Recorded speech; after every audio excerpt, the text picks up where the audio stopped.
Welcome, my name is William Sabule. It's a very fine Friday here in the city of Port Harcourt. That's where we're broadcasting from, and this is Staff TV's newspaper review, and you're very much welcome. We want to thank you and thank most of our viewers that have stayed with us up to this time. We really love and appreciate you. And if this is the first time you're seeing this video, do well to follow us by first subscribing on this channel and clicking the subscribing button, and of course your notification key that helps you get notified whenever we come online. We're also on all the social media handles. We're on Facebook at Staff TV, on Instagram is Staff TV _NG, and on Twitter it's at Staff TV. So do well to connect with us on any of this platform. You can also drop your comments and your reactions about these headlines on any of the comment section of these social media handles I've mentioned to you. Well, let's go to taking the headlines for today, the first day of April 2022. By the way, a very, very happy new month to you, our viewers. Stay tuned, we'll be right back after this short break. Have you registered for your permanent voter's card?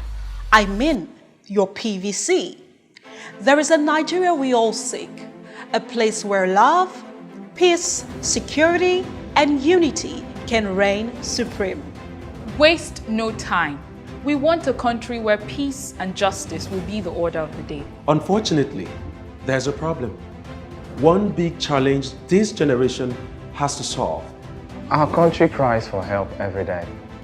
We need able and capable hands to lead and direct. These capable hands can be you. Have you gotten your PVC? Have you registered for the ongoing voting process? Don't say your vote does not count. Yes, it does.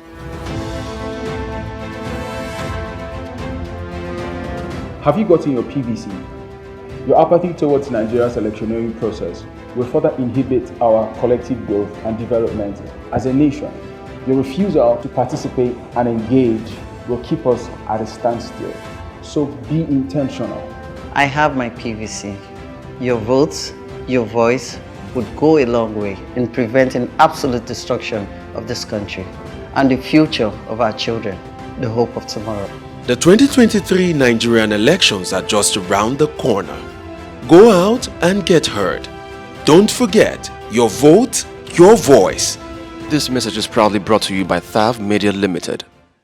Come back from that break. Let's go to the papers for today, the first day of April 2022, and we'll start with This Day newspaper. And on This Day newspaper here, the headliner on the paper says, challenged by train attack, doubted by a nervous nation, military launches offensive against terrorists, kills 34 insurgents linked to bombing incident. Outraged lawmakers say nowhere is safe again in Nigeria. Want NSA sacked, accuse agencies of profiting from insecurity. Doguwa, Nigerians should be allowed to bear arms in self-defense. El Rufai, Amechi's confessions confirm APC's complicity, says PDP. All right, so do well to pick up This Day newspaper. That's where you find details of that stories, other headlines on This Day newspaper. From the very top part of that paper, you see BOE, that's Bank of Industry, eyes $10 billion from foreign investors, disbursed 1.2 trillion naira in 7 years. All right, stock market shrugs off insecurity worries, gained 3.0 trillion naira in first quarter. All right, so do well to pick up a copy and get details of all of the stories I've read from you from This Day newspaper. Next, we'll go on to Nigerian Tribune. And on Nigerian Tribune, from the top part of the paper, we see EFCC arrest 80 suspected internet fraudsters in Ibadan, 40 in Enugu, and you find that on page 27 of the Nigerian Tribune. We also see there, bandits invade housing estate in Kaduna, kidnap customs officer, son, 4 others, traditional ruler, 3 others kidnapped in Abuja, pastor, son, 5 others abducted in Kogi. We find details of that on page 26 of the Nigerian Tribune. As the main or major headline on Nigerian Tribune, we see insecurity, reps talk tough. Insecurity, reps talk tough. And under that, I'm going to read to you some of the statements that have already been made regarding that headline. It says, The Army, Navy, Police, DSS, all of these agencies are accountable to the National Security Advisor. From what I heard, most of these criminals were 16, 18-year-old boys. Are we saying that despite all the local and international training, the Nigerian Army, Police, DSS, Air Force have gone for 18-year-old boys are more powerful than they? Honorable Nasiru Ahmed asking there. And we also see this. It says, I think Nigerians should be allowed to also take arms. Nigerians must be allowed to take up arms in defense of their innocent souls, defend their hard-earned properties, because it is like a monumental failure. If the agencies of security have failed, then Nigerians should not be seen as failure. Honorable Al-Hassan Ado Dogowa speaking there. So do well to get details of some of those very stern comments regarding the level of insecurity we're facing in the country. You get details of those stories on page 2 of the Nigerian Tribune newspaper. Moving on, we see here, Lekki Toll Plaza, Lagos government, LCC engage stakeholders, seek understanding. All right, Lekki Toll Plaza, Lagos government, LCC engage stakeholders, seek understanding. All right, other headlines here, we see patronage drops on Lagos-Ibadan train route. Of course, that's also expected based on what just happened. A lot of people are scared for their lives. So that headline shouldn't be surprising. It says patronage drops on Lagos-Ibadan train route.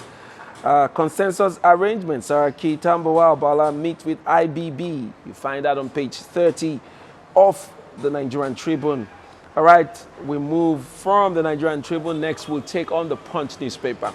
As the major headline here on the Punch newspaper, we see Kaduna reign of terror. Terrorists kill 7 soldiers. NAF rains bombs on forest. Military gets approval to deploy Super Tucano. DSS police come forest. The National Assembly threatens shutdown. APC lawmakers demand NSA sacking. Leaked memos reveal why FEC rejected Amechi's 3.7 billion naira security proposal. All right, all of that stories on page 2 and 8 of the Punch newspaper, and that's the major headline. So you may like to want to, get details of that story. So we're on to page 2 and 8 of the Punch newspaper. Other headlines here on the Punch newspaper, we see at the top part there, Punch appoints Joseph Managing Director, Editor-in-Chief as Osinubi retires. All right, caretakers lures Lagos police students into court. Victims flee school over threats.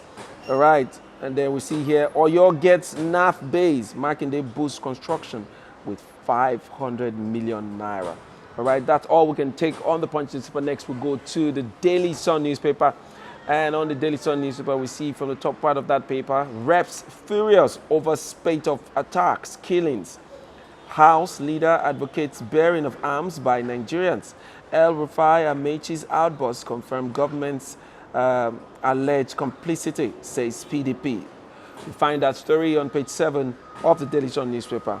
As the big headline on the Daily Sun, we see UK warns against travels to 7 northern states. Blood, tears, sorrow continues as bandits spread terror. Military deploys troops to track culprits. Arewa youths ask Buhari to declare state of emergency on security. All right. At the bottom part of the Daily Sun newspaper there, we see Southeast leaders roar, insist on producing Buhari's successor.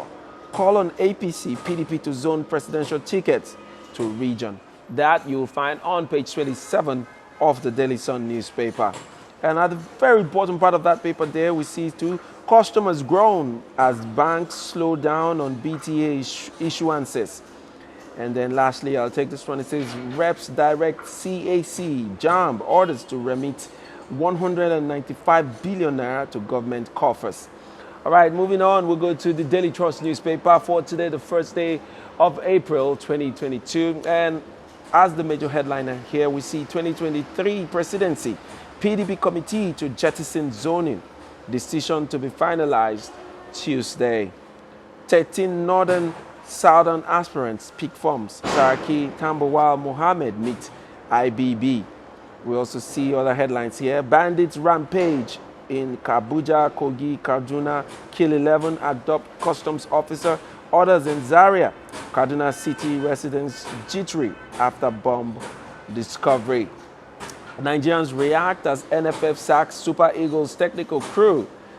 British firm to fix Ajaokuta steel for free, federal government. All right, we'll move on to the Nation newspaper. And on the Nation newspaper here, we see from the top part of that paper, we see gunmen abduct customs official, 9 orders in Kaduna. 300 days rainfall to pound Lagos this year. You find that on page 6 of the Nation newspaper. And as the major headline here on the Nation newspaper, we see fears mount over 136 people on attacked Abuja Kaduna train. Fears mount over 136 people on attacked Abuja Kaduna train. They can't be contacted, says NRC. Terrorists phone 5 hostages' families. Angry reps pass vote of no confidence in security chiefs. Police defuse IED at train station. Panic in FCT, Kaduna Abuja Road. Right, that's all the headlines we will be taking on this very fine first day in the month of April. Don't forget, you can also participate by dropping your comments and your reaction. We'd really love to hear what you think about these headlines. And then let's interact and engage on some of these headlines I've read out to you today. Do well to stay with us. We'll be right back after this short break with the discussion segment. We are back. Thank you very much for staying with us up to this time. And like I told you, this is the discussion segment. And I've been joined by Mr. Victor Sioku. Thank you, sir. My regular commentator here on the program. Thank you for always making it through. Thank you, and sir. to our viewers, you can also participate. Don't forget, I told you to drop your comments and a reaction. I'm waiting to see them. And I'm waiting to read them out. All right, let's go into the headlines for today. Let's talk about insecurity. I mean, it doesn't ever go away from the news, and we cannot stop talking about it because it matters. It's about our lives and our properties, and the right to live is one of the fundamental human rights. And in this country, it's beginning to look like that is becoming elusive, and it's a huge worry for most Nigerians. And on the news today, we saw that the reps, that's the House of Representative members, are beginning to talk tough. And some of them, one of the leaders, even went on to say that Nigerians should bear arms to protect themselves because we are not weaklings, but the way it looks like, it looks like we're submitting ourselves to these terrorists that will not stop. And they are saying we should bear arms. And not just that, they are demanding for the head of the National Security Advisors and a lot more. What's your take in all of this? Okay, you know, like I was saying the other time, the insecurity thing is coming home. Coming home in the sense that it's getting closer to the politicians. Yeah. Remember the casualties that we heard from the train attack. We were also informed that a former deputy governor was involved, and some other politicians were involved too. So, coming from, I was, will I say, shocked, pretty shocked that the Honorable Doguwa, which is the majority leader of the House of Representatives, and you know what that means. The ruling party, they are the majority leaders, and the top guy in their zone or in their number had to come out to say the government is not providing the basic need of the people, which is security. A government that cannot provide security, what then is the need for the government? Even they threatened that they will shut down the National Assembly if nothing is being done. Yes, we also saw that. Yes. So, and he also pointed out that why would the head of a National Security Advisor, why would he be still in that position when his mates were sacked? Talking about Babagana. So, and he also made it clear that some of these security officers are not working. that the government should do something about that. As big as Nigeria, with the investment that has been made in security, having issues like this. Just look at just 2 days ago, 70 bandits, 70 in their numbers, with about 40 motorcycles, attacked Kaduna again. 70. So you ask, these people move in groups, and there is no way, no intelligence. I don't get it. Like that's what I've wondered about for a long time. That the APC government, or let me not put it as the APC government, but our security agencies were able to pick up information, intelligence information, saying that there was a planned protest that was being organized to undermine the present government, that's Buhari's government. They picked that up and they were shouting it everywhere on the media, oh, that the government should do something fast. And PDP, they were accusing PDP of planning that protest. They were able to pick that up. How come they cannot pick up attacks as heinous as these ones? No clue. It came as a shock to them too. Is it that they know but they don't do anything, or is it that they have become so weak that they don't get information as this? Like, just like you said, over 70 attackers moving towards a certain location and nobody knows about it, and that has been done. I mean, it's unthinkable. And the crazy thing about the Kaduna train attack is that the survivors, they were able to testify their own side of the story to say that these bandits, they are just about 18 years old to 24 years old. And that is what is even inciting anger and rage among these lawmakers, that how can small boys be able to run over our military? Yes, have such a coordinated run over attack. our forces. Yes. So, yeah. So, okay, come to think of it, they were even the Minister of Transportation, Honorable Rotimi Amechi. Yeah. He came out to say the ministry applied for surveillance equipment, about 3 billion naira, just a way above 3 billion naira, that the Federal Executive Council turned him down. That he just wanted them to just approve. He was not even asking for money, that they should just approve these equipment so that they will find a way and get them to install along that Kaduna Abuja because rail it's a track. very important rail track. Yes, and very busy. And there have been signs. There have been signs that this was going to happen. But let me also shock you that just yesterday, the FEC released more like a transcript of what transpired when the minister dropped that proposal for the surveillance equipment.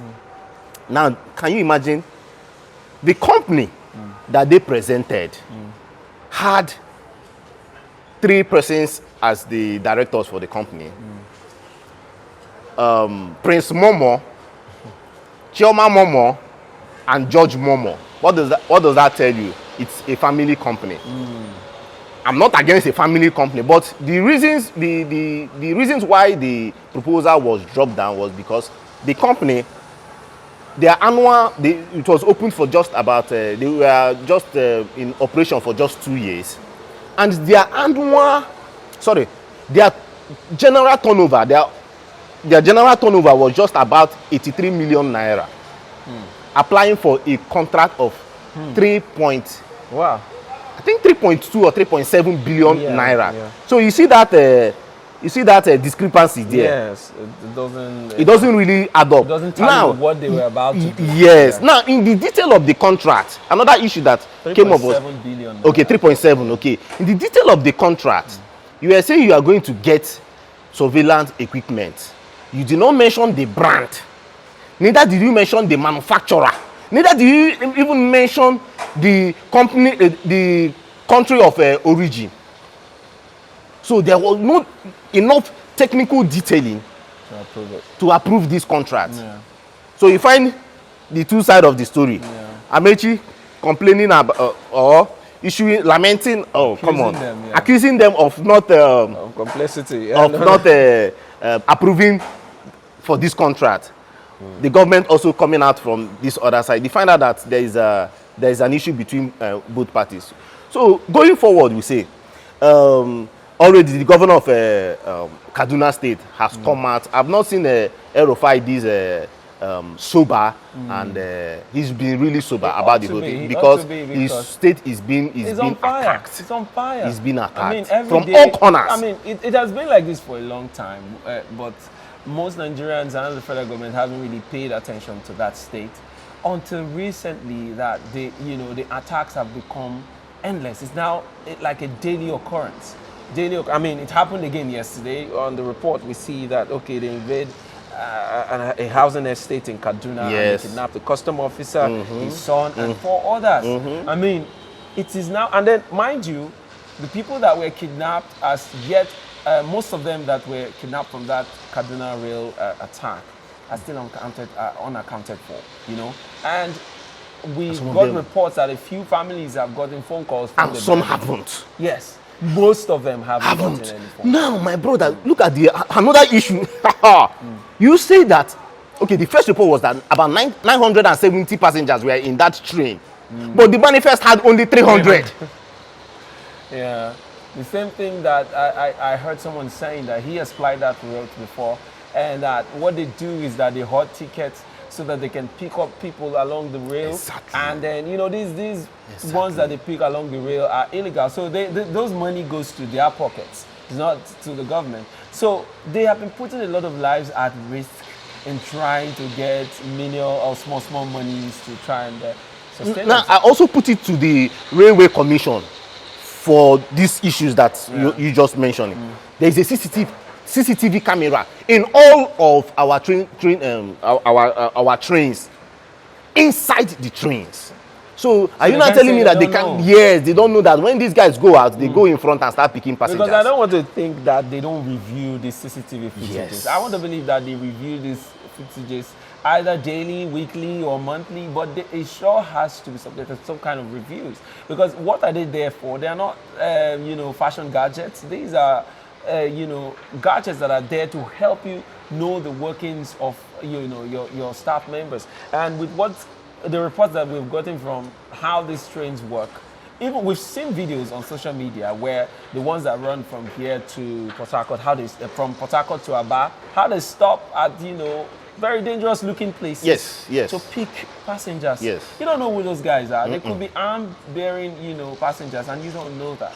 So it is something that insecurity in this country or the security of this country has totally collapsed. And 100%. And both now, the rich, the poor, everybody is now scared for their life. That's why the House of Reps members are saying, we should bear arms to protect ourselves, which in itself is another danger. Oh my God. God. We are not yet civilized or I don't know the word to use, but let me just put it that we are not civilized to the extent of bearing arms. If everybody bears arms, we'll go out of control. Database collection. How will they even know that this particular person or this family has this arm or this particular arm? Is he registered? Is it locked? They should not even try that. They should leave that part. They should not. We should rather strengthen our security agencies to handle this matter the way it should be. And we are capable of doing this. So what's going on? What is all of this? It seems as if Nigerian army that used to be ranked as one of the most fierce military in the world. In Africa, we used to be number 1. But look at it now. We cannot even solve our internal security issues. Yes. And it is beginning to swallow us up. Yes. And our politicians are not even looking that way at the moment. They are thinking about 2023. Everybody's attention is there. Yes. They are, some of them are even happy that these things are happening because they are using it for their political gains. They are using it especially the opposition. The opposition party. That's the only thing they're saying. Yes. That we are going to solve insecurity problems. That's what the current government told us when the opposition was in power. Saying, that video came out yesterday. Did you see that? They came and said, in less than 6 months, I'm going to deal with security issues. Forget good luck's government. That Buhari made a statement that Jonathan should resign because of the insecurity of 2015. For Christ's sake. But the insecurity matters has gotten even worse than it was in Goodluck's time. And it just clearly shows that politicians are not ready to really, most of our politicians are not really sincere. They're not ready to work for Nigerians. They're just there for their selfish aims. They want power. And when they get the power, they don't know what to do with it. So here we're really going through a lot. Anyway, let's move on away from insecurity because talking about it, it never ends. It never ends. Every day, matters arise from that area. But let's go to Lagos State. I hear from the reports that Lekki Toll Plaza is opening today. That's the LCC company. They are back in business and it starts today. What's your take on that? Knowing everything that went down and how, you know, the committees that were set up to review all of the things that went down around that toll gate. Those matters were kind of like, should I say they were really swept under the rug because they didn't really come out to resolve most of the issues that were really burning. What's your take about their reopening business today? Okay, to be candid, it is a very sensitive and it's a sensitive topic as it stands. Okay, so well, we know that the toll gate was shut down after the incident of October 2020. Yeah. Then there was a tribunal. But my problem with that tribunal is not about, now, you know, the state is on one side, the people one side, and the judiciary at the center. Yeah. For me, if they are to lay any blame, if you feel that the judgment did not come your way, I think you should go head on with the judiciary. Go and make an appeal, follow the case, okay? Now, why I'm having issues with this, whether the toll gate should be opened or not. The government have come out to say, this toll gate is not just about Lagos. This is a private and international investment. It is not just Lagos property. It's not. Are you getting me? Yeah. So there are investors. People have taken loans to establish. You know, the toll gate is not just there. Yeah. It is it's for the repayment of the road construction. Okay. Now they are saying, in as much as they are saying that families depend on this. That's the workers depend on this to sustain their family. Yeah. For me, that is not even the issue. My issue is that there are international, just like we said the other time, there are international companies out there looking at Nigeria. So does it mean that if I bring in my money as an international company, bring in my money to invest in Nigeria, stuff like this will happen and I lose my money? Mind you, this is what we are suffering from different businesses, power, mining, where an investor, a foreign investor will come and invest. The people around there, maybe due to one governmental issue or the other, they will shut down, or community crisis, they will shut down that business. To me, it doesn't send good signals to these foreign investors. And we really need foreign investors in this country. Look at what just happened in Egypt. Egypt, just about 2 days ago, they got about $22 billion of investment from the Middle East around their zone there. Qatar brought in, Saudi Arabia was brought in their own quota, and the UAE. Nigeria is big enough. Nigeria has the potential of bringing in investment. So down to the LCC, the Lekki concessional company that owns the business, because it's business. They've been appealing, say, please guys, this is over a year. It's heading towards 2 years. This is over 1 year and 6 months. Please, we need to pay back these loans. Okay? So I think they should find a common ground. Please. This morning, I saw some reports. Some people are even out there to protest. Yeah. They were, mind you, the LCC and the government, they were able to call the stakeholders, the landlord association, everybody involved within that Lekki vicinity to come by. They've had rounds of meetings to say, please, we have to pay back these loans. And paying back these loans, we need to collect these tolls. Okay, well, paying back these loans, I think the very reason why a lot of people are against the reopening of, the toll gate is as a result of the fact that many are still aggrieved. Yeah. Many people were not well compensated from that incident. And, based on how the whole happenings took place, you know, the company has been accused of being complicit in the whole crime, that they covered up in that crime. They were aware, and so Nigerians, you know, looking at the NSAS process as it were, it hurts even more to think that a company that whatever we are doing, it's for the good of all of you, and then you people have joined the government to kill us.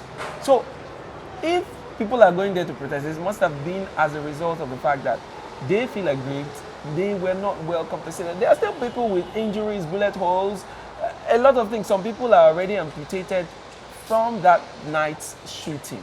So I don't think if the LCC had played a very, they played their part well. I mean, they're a company, multi-billion naira company. So what is there to have, you know, if maybe they are feeling like, oh, we are not involved in all of this. Okay, now, you did not settle these people well, but you are calling to come back to business in the same place where these people that were badly hurt are seeing you. They are looking at you. Of course, they'll come for you. And so these are good people must have been the ones that are protesting now. But I don't think that's going to actually stop the Lagos State government from going ahead to open the place. But we're just hoping that they don't have a backlash. They should not use force. They should not try it at all. They shouldn't not use force at all in this sensitive period Yes. where schools are shut down, Nigerians are angry. So what happened at the stadium? Yes, oh yes. People are angry. Yes. They should take it once. If it means extending the resumption, please, they need to come together and sort this matter out. Because even as you're mentioning this, I just remember the incident of one of the staff, the LCC staff, going down there to unfix the cameras. So that was too much. So it was clear from eyewitness reports, it was clear that it seemed very seriously that they were involved in some of those things, even though they were not the ones that, you know, did the shooting. But videos and evidences that may have helped in the investigation were all concealed by, you know, most likely the LCC. So those are some of the issues that people, Nigerians, are angry about. What are they coming back to do after what they have done to Nigeria? I mean, is it about just their money and their business? How about their Greek people? How about people that have been rendered fatherless, motherless, husbandless, brotherless because of what went down there today? And they have concealed, vital information that may have given these people succor. And no monetary compensation whatsoever that have been paid to them. If we see videos of interviews of people that were involved in that night, man, you will agree with them why they actually disagree that this place, the LCC, should come back to work. So those are some of the things they need to really resolve. All right, let's move away from, the LCC. Federal government says that the Ajaokuta Steel Complex won't be completed before they leave office, and this was one of their very major promises, that Ajaokuta Steel Complex will be functional before they leave office. And this is less than a year before they will leave office, and they are coming out to say that, well, it will no longer be completed before they leave office. Well, what's your take? Well, yes, they wanted to prove a point that they can overcome the problems around. The Ajaokuta thing has it's so colossal. Yes. Remember, okay, let me just rewind a bit. In 1979, the contract was awarded to a Russian firm. Yeah. The plan was that within 5 years, 1984, boom, everything will be ready and running. My brother, over 40 years. 40 years and now they pegged it on the Ukraine-Russia war again. Oh, yes. Now, mind you, after... Okay, look at what's even. Let me also tell you what happened back then. Bad policy, bad planning. Okay. Now, the plan was that the iron core steel is more like an alloy, okay, of iron and other minerals. You have limestone. You also need the coal to process that. And also some substances, some minor substances that will be required. Now, the iron core that they wanted to use, they found out that the percentage of that iron core wasn't measurable to international standard. Okay? Now, they needed to run a process on our iron core in Itape, okay, before moving it to Ajaokuta. From Itape to Ajaokuta is about 50 kilometers. They needed a rail line to move the iron ore from there to Ajaokuta. Wahala happened. They now say, okay, let's find an alternative solution. Okay, now, when this new administration came in, that's one part to my brother. So when this new administration came in, the Office of the Ministry of Transport, headed by Rotimi Amechi, went in hard on the rail line. But along the line, they came up with the idea that, see you, let's not just do only rail line that will be carrying this iron ore from Etape. I beg, let's add human beings to the rail line. Yeah. Let them also have coaches that will carry humans. Along the line, there were some funding issues, and they couldn't get 100% of it. Now, the cuckoo right now is the coal that is supposed to, mind you, you are supposed to in the steel industry, you are supposed to prepare everything you need down, because when you power the furnace, okay, that will mix all these things, you know, you mix them all to liquid. From liquid you can form different steels that you want to use. Now they needed to make sure that everything was in place before they power the furnace. Furnace can take up to 10 years, sometimes furnace 20, 30 years, they are still running. And in Nigeria, we're still having issues with how to power. Even they had to even build a, oh my God, they had to even build a power plant there with 110 megawatts. You know what is happening? At the time they tell you gas has gone down. So total policy planning issues happening on there. Now they said, okay, that the Russian, in fact, they even tried Americans. Now, in fact, the craziest part is that 1979 technology has gone obsolete. Yes, many nations have moved on with the newer technology. And mind you, we've burnt $8 billion so far in that project. Still not running. We have, my brother, 24 estates in that. In fact, it covers about, they have about 664 kilometers of road inside that Ajaokuta. Such Nigeria a has huge spent, investment. in fact, Nigeria has spent and spent on this project. And we cannot come out of it. So right now, the Russian firm, that they were supposed to come and reassess. It's about reassessing, you know, to reassess the situation and know how to go about the whole thing. Lo and behold, COVID-19 came and they paused it. Okay, let's replan. The Russian war is here. And that just caused another hold up in the matter. Nigeria needs to do so. Nigeria is an industrial nation, and there is no, if you go and check out, there is no industrial nation that does not have a solid steel manufacturing company. Well, so we have, but we just need to get it running. Yes. And we have been trying our best to get it running for God knows how long. And Buhari's administration said that that was one of the major projects that they're going to embark on. But here they are telling us again that 8 years has come and gone. We are unable to do it again and making excuses. Plus, of course, the war is now the recent excuse. Yeah, and we spend up to $4.3 billion in importing this steel.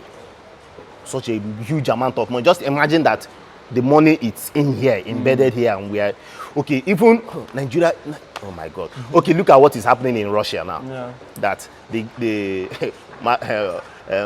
officer Putin or General Putin wants to lock the tap of gas to supply to Europe because he wants them to pay in rubles. That's their local currency. You know now they've what do you call it? They've seized their funds in international market. In fact, so their capital market is down. They need money in their own currency.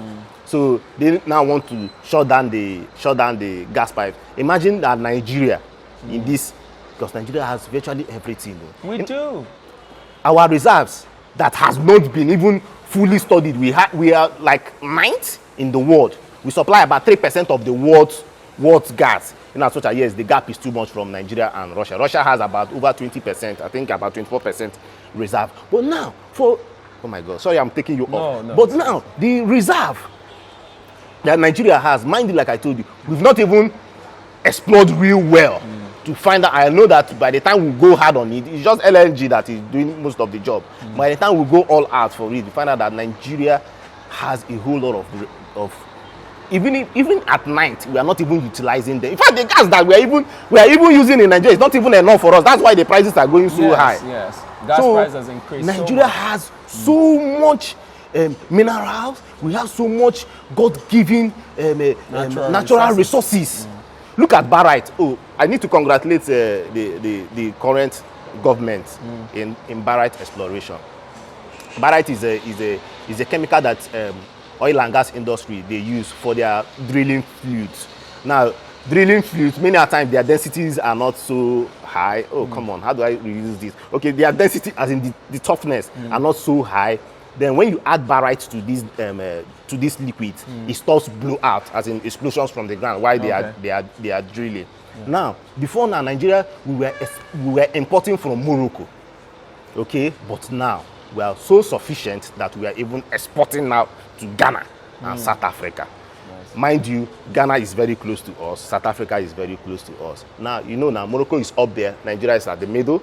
South Africa is down. So what are we supposed to do now? Which I believe the government is pumping more money, more energy, so that we keep supplying to different, down to even Equatorial Guinea just by our corner, so that every oil exploring company from within us, at the west, at the central, down to the south.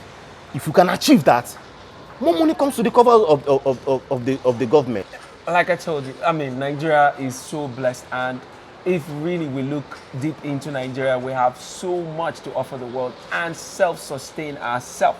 But we've only been, we've only encountered very bad leaders that are not willing to cause a positive, effective change in this country.